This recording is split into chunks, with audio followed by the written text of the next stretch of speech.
রঙের সংসার,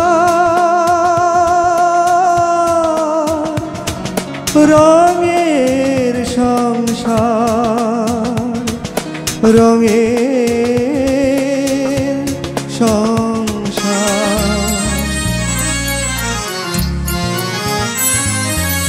কিছু কথা কাহিনী, কিছু সমাচার, কিছু কথা কাহিনী, কিছু সমাচার, ছোট ছোট দুঃখ ব্যথা আনন্দ আকার।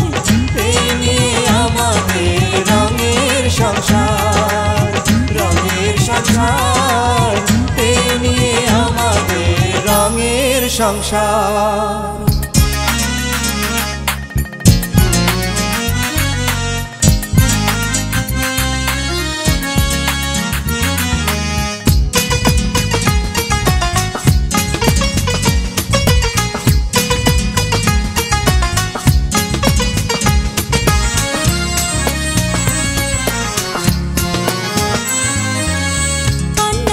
শুধুই বোনা আমাদের জীবন, দুঃখ ছাড়া সুখের দেখা মেলে না তো মন। কান্না হাসির সুতোয় বোনা আমাদের জীবন, দুঃখ ছাড়া সুখের দেখা মেলে না তো মন। মেঘে ভেঙে সূর্য ওঠে, মেঘে ভেঙে সূর্য ওঠে, থাকে না কোনো আধার। এই নিয়ে আমাদের রঙের সংসার, রঙের সংসার, এই নিয়ে আমাদের রঙের সংসার। আমি কষ্টের মাঝেই বড় হয়েছি। পানিতে যারা বাস করে তাদের কি জোয়ারের বেশি পানিতে কষ্ট হয়? চেহারা সুরত যদি আমার আবার আগের মতো হয়ে যায়, তখন কি তুমি আমারে আগের মতো ভালোবাসবা? কেন বিশ্বাস হইতেছে না? তুমি খুব সুন্দর। আপনি আমার সাইজটা দেখছেন, বয়সটা দেখছেন? খুব তাড়াতাড়ি এই বাড়ি আমাদের ছাড়তে হবে। ব্যাপারটা তুমি যতটা সহজ ভাবতেছো ততটা সহজ না। কেন? বাবা মার কাছে আঞ্জুন আন্টি একটা ভালো মানুষ। না আন্টি, এত বাজে কাজ আমি করতে পারবো না। দেখ মাহবুব, আর একটা বেশি কথা কবি না, যা কইতেছি ঠিক মতো কর। তুই আবার তারে কি অঙ্ক বুঝাবি? সেইটা রাইতে শুনলো। আচ্ছা দেখিতি বেশি পাকনামি করিস না। ভালো কথা, প্রাইভেট পড়ে, কিন্তু যার কাছে প্রাইভেট পড়ে এই প্রাইভেট মাস্টারের টাকা দিতে হয় না? এই টাকা হিসাবে তোমারে দেওয়া লাগবো? আরে তুমি কোথায় কোথায় এরকম স্যাঙ্গার মতো ফাল দিয়ে উঠো কেন? এত রাগ করো কেন? বাপ হিসাবে আমারও তো বিষয়টা জানার দরকার আছে নাকি? মা হিসাবে আমারও অধিকার আছে, আমি হইলাম অগর মা। এই শোনো, আমি আমার অধিকার থেকে শাহানারে ওই প্রাইভেট পড়ার অনুমতি দিছি। আচ্ছা দিছো, সেটা খুব ভালো কথা, কিন্তু প্রাইভেট পড়ানোরও তো একটা সময় আছে। আমি তো শুনছি এক এক দিন এক এক সময় সে বাড়ি ফিরে, এই সময়ের হিসাব তো মিলে না। এই এখনকার লেখাপড়ার বিষয়ে তুমি কি বুঝবা? আমি তোমার সাবধান করে দিতেছি, কি আমার লেখাপড়া নিয়ে কোনো ধরনের টিটকারি মারবা না। এই যে আমার চুলটা গেছে একেবারে, হ্যাঁ এই চুল আর দাড়ি যে পাকছে, এটা বয়সের কারণে যেমন পাকছে, অভিজ্ঞতার কারণে আরো বেশি পাকছে, বুঝছো? এখন তোমাকে একটা আমি ফাইনাল কথা জিজ্ঞাসা করি। কি নাল? মানে শেষ কথা জিজ্ঞাসা করি। তুমি শাহানারে একটু ভালো মতো জিজ্ঞাসা করো তো, সে যে প্রাইভেট পড়ে কোথায় পড়ে, কার কাছে পড়ে? আমার সব জিজ্ঞেস টিজ্ঞেস করার সময় নাই, পারলে তুমি জিগাইও। আমি ও নাস্তা খাওয়াইতে যাইতাছি, যাই।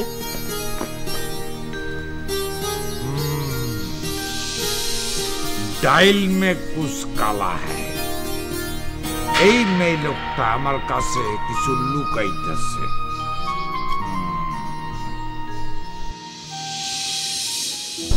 কি ব্যাপার, কিছু বলছেন না? কি করে বলবো, কোথা থেকে শুরু করব কিছুই বুঝতে পারছি না। আপনি বলছিলেন যে আপনি খুব কষ্ট পেয়েছেন, সেটা তো একটা ঘটনা, কিন্তু গতকালকে যা ঘটেছে। ঘটনাটা ঘটেছে গতকাল, এর পেছনটা বেশ লম্বা। কিরকম? বৃষ্টিকে ওর চাচা নিয়ে গেছে। বৃষ্টি? আমার সন্তান। বৃষ্টিকে ওর চাচা নিয়ে গিয়েছে? বৃষ্টিকে আমি আমার নিজের সন্তানের মতোই লালন করেছি। খুবই আদর করতাম আমি আমার বোনকে। বৃষ্টিকে জন্ম দিতে গিয়ে ও মারা যায়। তখন থেকে বৃষ্টি আমার কাছে আমার সন্তানের মতো বড় হয়েছে। আর ওর বাবা? আমার বোনটা মারা যাবার পর ওর হাজবেন্ড জার্মানিতে একটা মেয়েকে বিয়ে করে সেটেলড হয়ে যায়।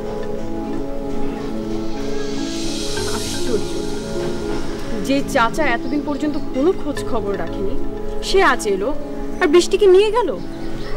অনেকদিন থেকে বৃষ্টিকে নেবার জন্য ঘোরাঘুরি করছে, কিন্তু আমি দিতে রাজি হইনি। পরে যখন আমাকে আইনের ভয় দেখালো তখন আমি আর না বলে পারলাম না। আচ্ছা, বৃষ্টিকে কি ওর বাবা জার্মানিতে নিয়ে যাবে?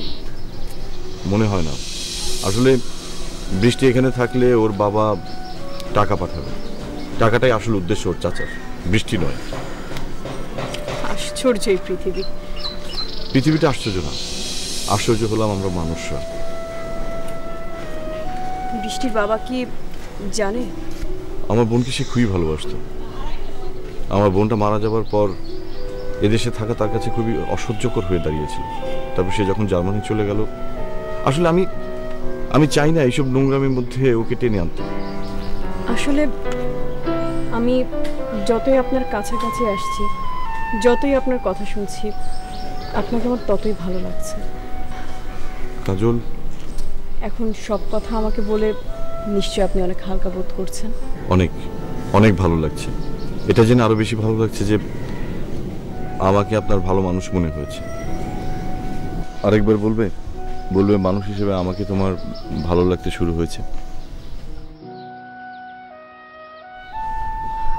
দেরি হয়ে যাচ্ছে, আমাদের মনে হয় এখন যাওয়া উচিত। চলো তোমাকে পৌঁছে দিয়ে আসি।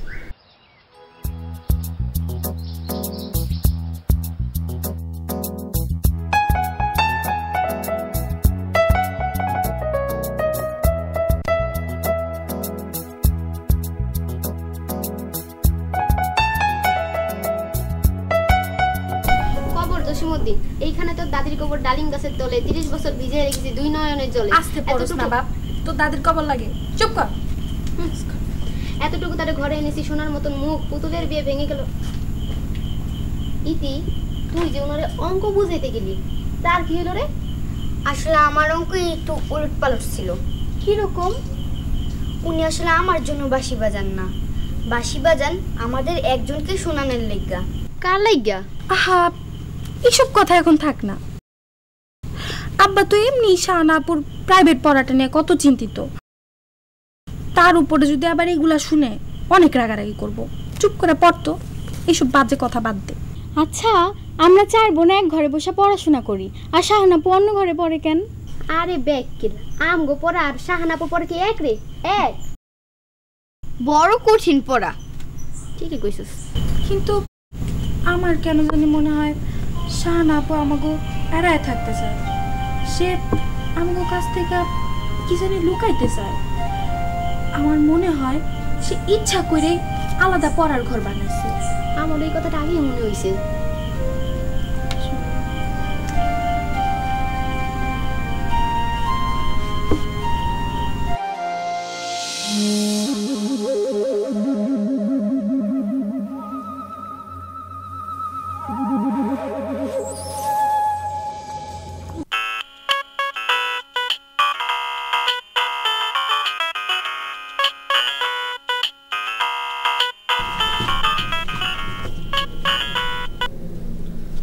Hello aunty. কি রে, ঘুমাই পড়ছো? না না, এই যে পড়তেছি। ও আচ্ছা শোন, ওই ব্যবস্থা একটা হয়েছে বুঝছো, এই যে মিনি ক্যামেরা, হ্যাঁ, এই রিমোট কন্ট্রোলার, এর দামটা কিন্তু অনেক বেশি। পাইলে কই? এখনো পাই নাই, তাই পায়া যাবো। তুমি এত দাম দেও, সর্বনাশ করবা? আরে অগ সর্বনাশ না করলে তো আমার নিজের সর্বনাশ হয়ে যাইব। দাম যত লাগে লাগুক, একবার ওগ হাতের মুঠায় আমি পায়া লই, তারপরে সুদে আসলে আমি সব কিছু উঠে ফেলি। তুই খালি তৈরি থাকিস।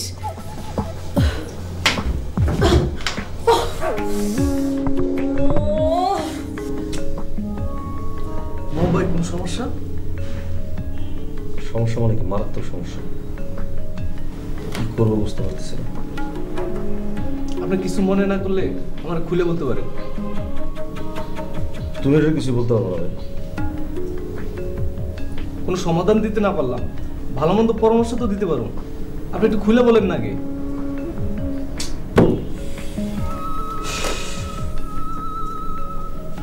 TINBIGH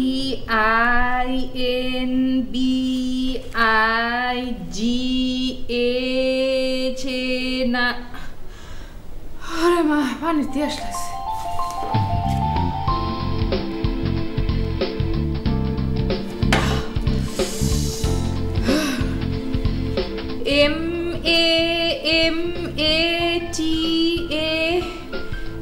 MAMATADUCO কি ছাতা মাথা লেখছে কিছুই তো বুঝি না। ও খালা, খালা, ও খালা। আরে কি হইছে? আরে ডিকশনারি খান লসেন দেই একটু বুঝা লই, কিছু তো বুঝি না ছাতা মাথা কি লেখছে। বুঝা আর কি করবি? যার বুঝনের হ্যাঁ ঠিকই বুঝা লইতেছে। দেখলি না জামাই লোকে কেমন আল্লাহ জামি করতেছে। করতে দাও, আমি যখন কয়দিন পর থেকে ইংরেজিতে ফুটুর ফাটুর কথা বলতে শুরু করব তখন দেখবে তাদের কি অবস্থা হয়। আমি আরতদারকে একদম হাতের মুঠোয় এনে তার সমস্ত বিজনেস আমার হাতে নিয়ে নিব। আর আমার হাতে না দেওয়া উপায় কি? আমি ছাড়া ইংরেজি জানা বউ তো আর নাই, বাকি দুইটার তো আছে ফুটানির তালে। আমাকেই সে সব দায়িত্ব বুঝিয়ে দিতে বাধ্য।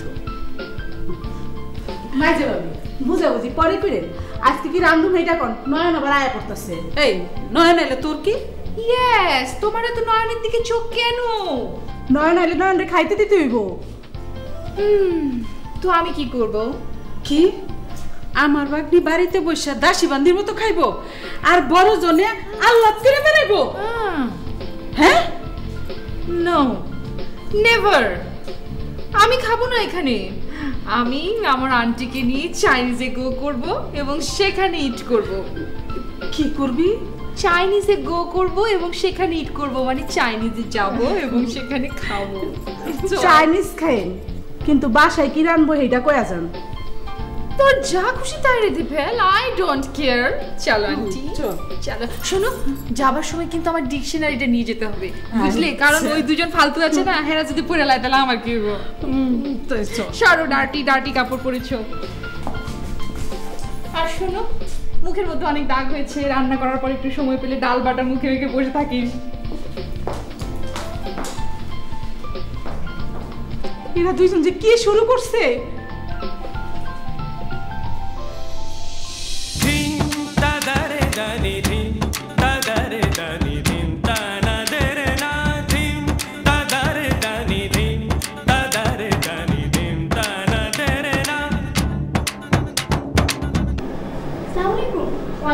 কেমন আছেন? ভালো, আপনি কেমন আছেন? হ্যাঁ ভালো আছি। স্যারকে দেখছিলাম, স্যার কোথায়? ভাইয়া তো আজ আসবেন না, ভাইয়ের একটা জরুরি কাজ পড়ে গেছে। ও আচ্ছা, তাই তুমি একা একাই নাচছিলে? জি, ছোটবেলা থেকে আমি নাচ করি তো। তুমি আসলে খুব সুন্দর করে নাচো। আপনি অনেক তাড়াতাড়ি নাম করতে পারবেন, প্র্যাকটিস করলে কদিন পর তুমিও আমার চাইতে অনেক ভালো নাচবে। আরে না, আমার বিশ্বাস হয় না তোমার চেয়ে ভালো নাচবো আমি। যদি চেষ্টা থাকে আর ভাইয়ের মতো এমন একজন ওস্তাদ থাকে তাহলে অবশ্যই পারবেন। আচ্ছা, তুমি স্যারকে ভাইয়া বলো কেন? আসলে উনি আমার খালাতো ভাই। ও আচ্ছা।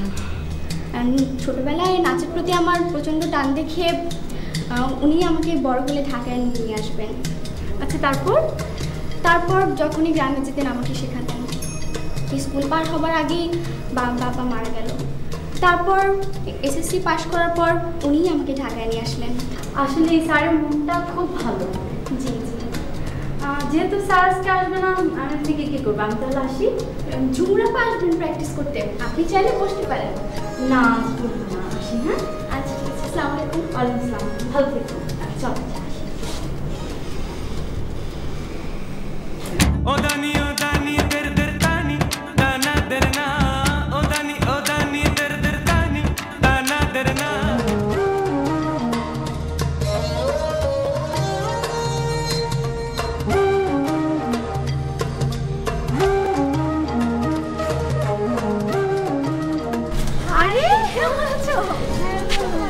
ব্যাপার চলে যাচ্ছেন না? আজ স্যার নেই, তাই চলে যাচ্ছে। তাহলে ভিতরে পায়েল আছে, বললো তুমি একা একা প্র্যাকটিস করবে। আচ্ছা যা, তুই ভেতরে যা। আসি। আপনি থাকতেন কিছুক্ষণ গল্প করতে? না, আসলে একটু তাড়া আছে তো, অন্যদিন। আই খালি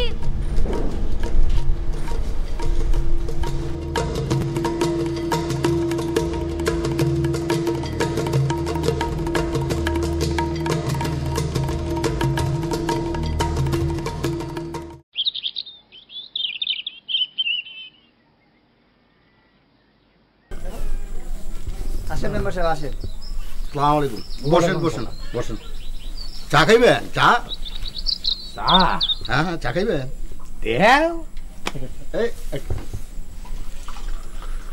বুঝলাম এরা এই যে আমাকে শামসু আছে না, হ্যাঁ, ওর তো কোনো সন্তান আদি নাই, আটকুইরা। ওর যে এত জায়গা জমি আড়ত জমির ক্ষেত এই সমস্তের ওয়ারিশ হইব কেডা? শুনলাম তার এক ভাগনা আছে নয়ন, সেই বলে সব ওয়ারিসদার হবে। কিসের ভাগনা? কোন জন্মের ভাগনা? একার গরম চাকার মধ্যে টেলে তুমি কিন্তু কোথাকার ল্যাসের ল্যাস দূর সম্পর্কের বইনের পোলা এই গ্রামে আজ উঠছে, হ্যাঁ বলে তার ওয়ারিশ। তাছাড়া নয়নের তো এই গ্রামে, আর গ্রামে কেন বলতেছি এই ইউনিয়নে ওর কোনো ঠিকানা নাই, ও আবার ওয়ারিশ হয় কেমনে? হ্যাঁ, তাহলে শামসুদ্দিনের এত ধন সম্পদ খাইব কেটা? আরে বাবা রে, খাওনের লোকের অভাব নাই। আমার দাদায় তার বোনরে বিয়া দিয়েছিল শামসুদ্দাদার ভাইয়ের কাছে, তার মানে শামসুদ্দিনের বাপের চাচা। এই বেটা ছিল মুহা খাসর, ইতরের এক শেষ।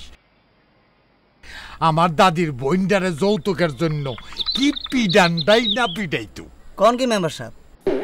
আরে তুই কি বয়রা নাকি? এতক্ষণ দিরা কি কইলাম? তখন তো দেশে যৌতুক বিরোধী আইন ছিল না। থাকলে হালার পুতেরে জেলের খিচুড়ি আর ডাটা খাওয়াইতো। এই হিস্ট্রি তো আমরা কোনোদিনই শুনি নাই। বা কেমনে কইলে তো শুনবা। হাজার হইল দূর সম্পর্কের আত্মীয়, আবার বেশি দূরেরও না। নিজে গো আত্মীয় স্বজনের দুর্নামের কথা কি কম যায়? মেম্বার সাহেব, তাহলে আপনার মধ্যে চলাচল নাই কেন? কেমনে থাকবো রে বাবা, শামসুর বংশ তো ভালো না। আমরা একটা খানদানি লোক, ভদ্রলোক, আমরা কি তাগুলোকে চলতে পারি? কও মেম্বার সাহেব, আপনি তো হয়েছেন খাঁটি দিলের মানুষ।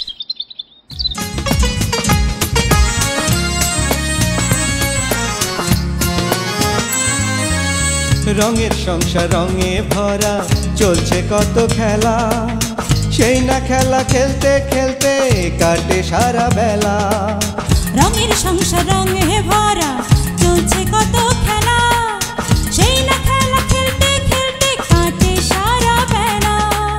ক্ষণিকের পৃথিবীতে, ক্ষণিকের পৃথিবীতে রঙেরই কারবার, এই নিয়ে আমাদের রঙের সংসার, রঙের সংসার।